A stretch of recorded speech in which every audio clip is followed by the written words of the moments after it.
Raintsy lasy elity dia ahoana ny fandehany?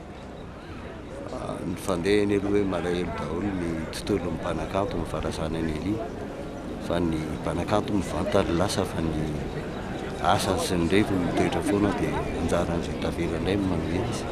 Inona zao ny fahatsiarovana tena manamaritra? Be zany ao, be dia be satria izay ny telopolo taona ny fankalalana niaraka tamin'ny namolavolana fandahana ohatran'ireny hoe saloy fafy ireny tao amin'ny TVM nanomboka teo dia niaraka foana namolavola fandaharana isan-karazany fandrindrindrindra zany hoe taona ny rahana tao anatin'ny ministera zavatra tsy ho adiny mihitsy satria eritreritra sy vina samy hafa karazana mihitsy ny tafaraka tao ary elia amina SGAzy eo amin'le toerana mandrina zany angofo rehetrarehetra samy hafa zany mba handroso amina solidalana anankiray be dia be zany fahatsiarovana.